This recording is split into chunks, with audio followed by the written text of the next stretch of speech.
네, 사이언스 오브 리즈 2부 본격적으로 시작할 텐데요. 혹시나 1부를 안 보신 분들은 꼭 1편 보고 2부를 같이 시청해 주시면 감사하겠습니다. 이 투명 망토를 가능하게 한다는 그 메타 물질, 이 메타 물질은 정확하게 어떤 뜻인가요? 메타 물질이라는 것은 인공적인 물질을 말합니다. 그러니까 우리가 그것을 인공 원자라고 하는데요. 네.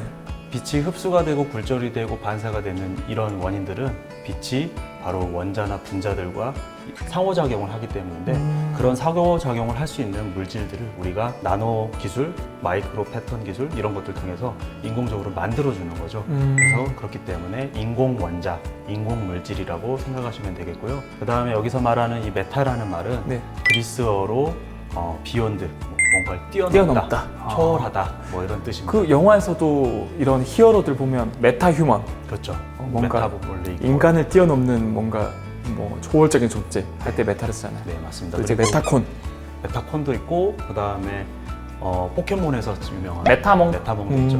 어떤 캐릭터든 복사해서 만들 수가 있는. 메타몽은 어떻게 보면 빛의 굴절을 이용해서 바꿀 수도 있겠네요. 그것은 뭐 만화의 상상력이니까 네. 원리가 중요하진 않겠지만 어쨌든 메타라는 말을 거기다 쓰는 이유가 있겠죠. 그래서 이런 메타 물질을 이용하는데 네. 메타 물질에서 앞에서 제가 설명드렸다시피 굴절을 이용합니다. 그래서 네. 이런 굴절을 이용해 가지고 어떤 광학적 위장을 할 수 있는 공간을 만들어 줘야 되는데 자연계에 존재하는 물질의 굴절률이 유리 네. 뭐 이런 것들이 1.5 이 정도가 되고 1.5. 그다음에 가장 굴절률이 크다는 실리콘 같은 것들도 3 정도 되거든요. 메타 물질의 장점은 이런 굴절률을 20배, 뭐 30배 이렇게 뻥튀기 시켜줄 수가 아니 있는 그러면은 뭐 1.5, 뭐 2, 3 이런 게 아니고 20, 30 이렇게,까지 가능하다는 거죠. 거예요? 네, 맞습니다. 우와. 우리가 디자인을 어떻게 하냐에 따라서 만들어줄 수 있기 때문에 원하는 굴절률 불포를 쉽게 얻을 수 있는 그런 장점이 있는 거죠. 와. 아니 그렇다면 이 말씀을 들어보면은 실제로 이 메타 물질을 이용해서 투명 망토가 구현이 가능하다. 이건 어느 정도 제가 이제는 와닿아요. 근데 이게 진짜 현실적으로 가능할까요?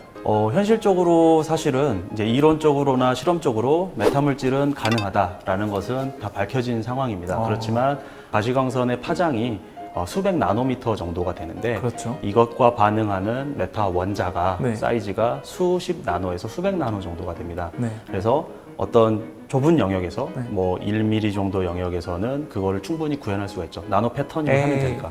1mm요? 그렇죠. 그럼 이 정도에서 뒤에 뭔가 작은 뭐 쌀알이라던가 아니면 코딱지라던가 그렇죠. 먼지 같은 거 정도 숨길 수가 있겠죠. 그 정도만 숨길 수 있어요? 네. 그렇지만 이게 큰 영역으로 확장을 하면 네. 충분히 가능한다는 거기 때문에 네. 이게 테크놀로지컬하게 그러니까 기술적으로 가능하면 만들면 되겠는데 비용이 너무 많이 들고 그렇기 때문에 사람들이 되는구나 정도에서 끝나는 거고요. 또 한 가지 이제 해리포터의 투명망토처럼 구현을 하려면 네. 이게 사실 천이잖아요. 네. 그렇기 때문에 움직일 때마다 반사나 흡수나 이런 것들을 자유자재로 조절을 그거에 맞게 시켜줘야 되는데 네. 사실 그게 쉽지가 않은 거죠. 그냥 왜냐하면 한 번 메타 물질을 만들면 네. 그 메타 물질 굴절률이 정해지고 아. 그 영역에서 맞게 해놨는데 그게 움직이면은 네. 그거에 맞게 굴절이 또 틀어지기 때문에 우리 몸 전체를 감쌀 수 있는 이런 구조를 네. 그렇게 만들려면 쉽지는 않지만 그런 과학적 상상력과 호기심으로 시작했던 연구가 바로 이렇게 가능하다는 것이죠. 사실 메타 물질은 그 외에도 우리가 어떤 상상력을 통해서 어떻게 만들고 그것을 어떻게 구현하냐에 따라서 다르기 때문에 굉장히 무궁무진한 학문 분야라고 할 수가 있겠습니다. 와, 이거는 진짜 교수님 박수 안 치시고 뭐합니까?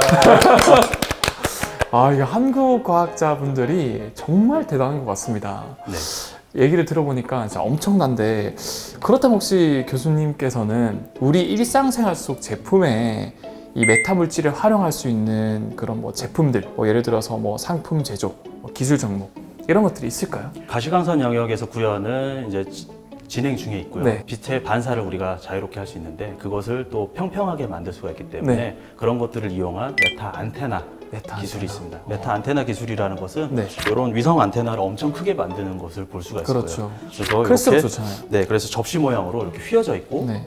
우주에서 오는 네. 빛들은 굉장히 파장이 큰 빛들이기 때문에 네. 이 안테나 사이즈가 엄청 큰 거죠. 요 끝에 보시면 요 안테나가 있습니다. 어떤 분들은 이게 안테나라고 생각하시는 분들이 있는데 얘는 그냥 한 곳으로 모아주는 전파를 거구나. 모아주는 역할을 하는 거죠. 메타 물질을 이용하면은 우리가 이런 굴절, 반사를 자유롭게 조절할 수 있는데 그것을 평면에서 조절할 수가 있기 때문에 안테나를 이렇게 만들 수가 있고요. 그렇기 때문에 이 안테나를 우리가 일반 차 천장에 그냥 집어 넣을 수도 있고 그 다음에 이제 요트나 아니면 자동차, 배 이런 곳에다가 우리 실생활에 이제 적용이 되어 있는 메타 물질이라고 할 수 있겠고 우리가 실험할 때도 보셨다시피 렌즈는 두께가 두꺼워야지 얘가 빛을 모아주잖아요. 많이 굴절을 시키죠. 네, 그래서 이런 렌즈를 우리가 메타 물질을 이용해서 굴절류 분포를 마음대로 만들 수가 있다면 이렇게 얇게 만들 수가 있죠. 머리카락 두께 정도까지도 우와. 가능하고요. 이렇게 이런 것들을 이용하면 여러분들이 핸드폰을 보시면 네. 핸드폰 뒤가 이렇게 튀어나와 있어요. 예.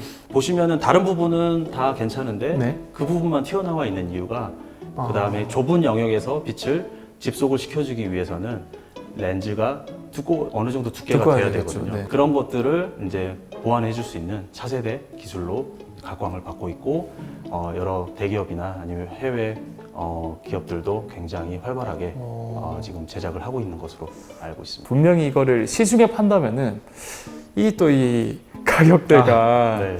만만치 않을 것 같은데 어느 정도 가격이 될까요? 이 투명 망토를 입게 된다면? 스텔스 기술이 탑재된 F-35 전투기가 있는데 네. 그 전투기가 한 1,000억 정도 하니까 우리 몸 정도 숨길 수가 있다면은 뭐 그 10분의 1 정도 하지 않을까요? 그러면은 뭐 실질적으로 이렇게 구현이 돼가지고 뭐 사람 하나 정도 네. 아니면 뭐 전투기 하나 정도까지 커버를 한다. 네. 그러면은 그 이상 되지 않을까 싶기도 하고요. 그런데 이제 중요한 것은 투명망토 기술이 만들어졌을 때 쓰임새가 어디냐에 따라서 굉장히 가격이 달라질 것 같아요. 그래서 뭐 전투기 기술에서 이게 만들어졌을 때 네.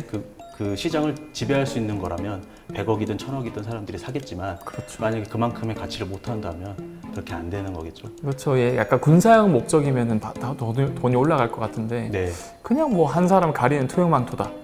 그럼 많이 구매를 할까? 네. 싶기도 하고. 그래서 사람들은 이제 메타 렌즈, 메타 안테나 쪽을 더 신경을 쓰는 거죠. 왜냐하면 그것은 여러분의 핸드폰 다 렌즈가 들어있고, 네, 그 다음에 집마다 위성 안테나들이 필요할 수도 있고, 네, 그렇기 때문에. 자, 오늘은 김튼튼 교수님과 함께 이 투명 망토, 메타 물질에 대해서 알아봤습니다. 모두 이 투명 망토에 대한 궁금증 해소하셨죠? 메타 물질에 대한 연구가 활발히 이루어져 가지고 투명 망토를 우리 빨리 볼 수 있었으면 좋겠습니다. 그러기 위해서 교수님, 앞으로 어떤 연구가 좀 더 빠르게 이루어져야 될까요? 우선 메타 물질에 대한 연구는 기존에 우리가 가지고 있었던 고정관념 깨고 그 다음에 영화에서나 가능할 법한 그런 과학적 상상력 그리고 마법과 같은 일들을 어떻게 하면 실질적으로 구현해 볼 수 있을까라는 그런 것에서부터 시작이 됐는데요. 과학자로서 혹은 일반인들도 이런 과학적인 상상력을 어떻게 펼치는가가 굉장히 중요하다고 생각합니다. 투명망토는 불가능해 라고 사람들이 이야기할 때 가능할 수 있지 않을까 하면서 이런 생각을 해보는 거 어리석은 상상력들이 어떻게 하면 그렇게 구현될 수 있는지가 굉장히 중요한 것 같아요. 그래서 모두가 아니요 할 때 네 할 수 있는 용기. 네. 마지막으로 교수님께서 좀 뭐 오늘 소감이라던가 뭐 하시고 싶은 말씀 있으신가요? 오늘은 어쨌든 이제 그 투명망토에 대해서 메타 물질을 이야기를 했었는데요. 메타 물질뿐만이 아니라 이런 인공적인 구조, 어떻게 하면 또 자연 물질을 통해서 어떻게 새로운 것들을 할 수 있는지에 대한 연구들이 많이 진행이 되고 있고 이제 그런 것들을 또 다음에도 소개할 수 있는 기회가 있다면 좀 더 쉽게 설명을 할 수 있었으면 좋겠습니다. 하루빨리 이 메타 물질이 좀 더 많이 개발이 되고 발전이 돼서 우리가 구매한 투명 망토가 너무 투명해서 어디 있지? 이렇게 찾을 수 있는 날이 금방 왔으면 좋겠습니다. 지금까지 과학 커뮤니케이터 엑소 김튼튼이었습니다. 감사합니다. 여러분, 사실 제가 비밀 하나 알려드릴게요. 오늘 김튼튼 교수님께서 이 메타 물질을 이미 상용화해서 여기 지금 투명 망토를 가지고 왔습니다. 다음에 만나요.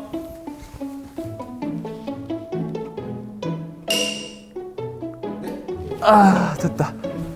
잘 가려졌죠? 네. 아.